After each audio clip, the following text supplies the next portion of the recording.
You have less than 2 weeks to do these things, otherwise you might lose their benefit.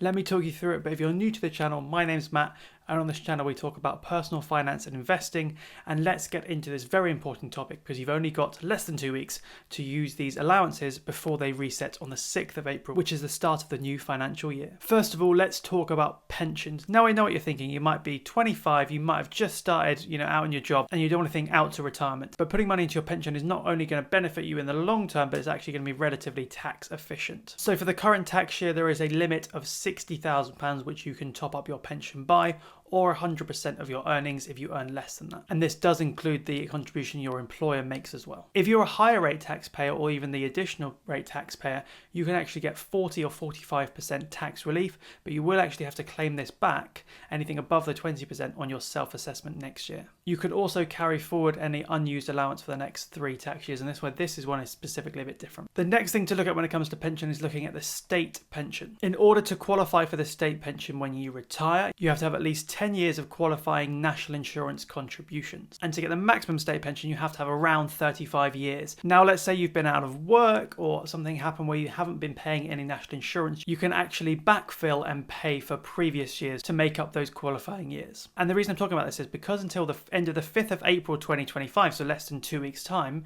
you can actually buy back years all the way back to 2006. From the 6th of April, so on Sunday in 2 weeks time, you'll only be able to backfill to 2019.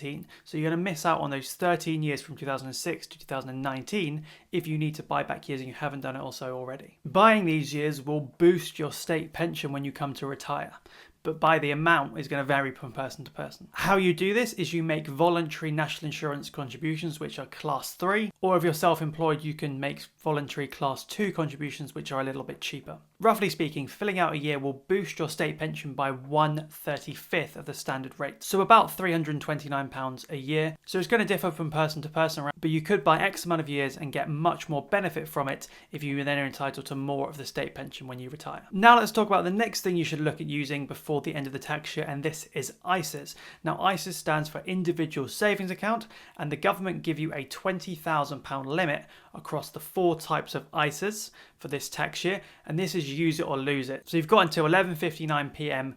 on the 5th of April to use this, as at midnight it will reset and you'll have a fresh £20,000 for the next tax year. So this £20,000 is split across all the ISAs you have in a stocks and shares ISA, cash ISA, a lifetime ISA, and an innovative finance ISA, but not many people have these, so we're sort of going to ignore this for now.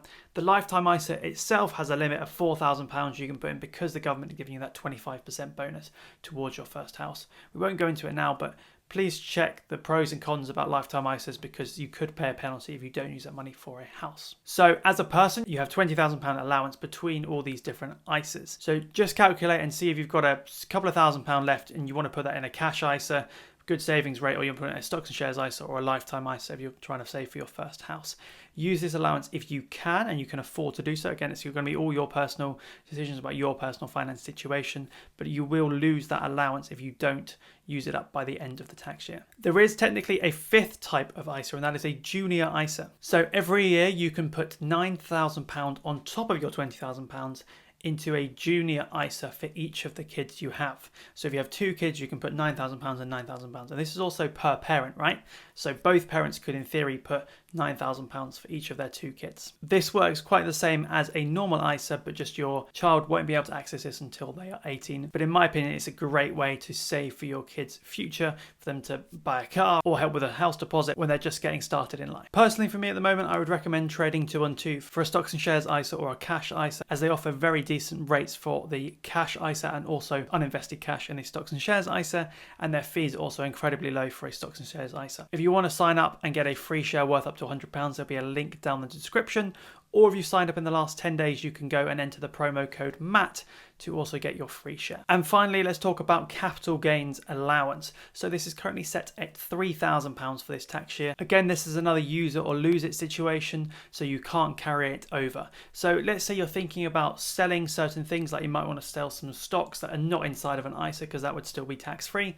Let's say you want some cash and you might want to sell it. You might want to think about doing that before the end of the tax year and using up some of your allowance if you haven't used it all already, because that means it's going to be tax free. Because once the 6th of April comes, you'll get another £3,000. But if you want to sell maybe £5,000 next year, then you're going to have to pay tax on £2,000 of that. You pay capital gains on the appreciation of the value. So let's say you bought a stock for £100 and now you're selling it for £110. There's £10 worth of gain there. And those are the things that I think you should look into doing before the end of the tax year, because these are some allowances that are tax free, going to save you some money, and some of them are use it or lose it. So if you don't use them, some of them won't roll over to the next year.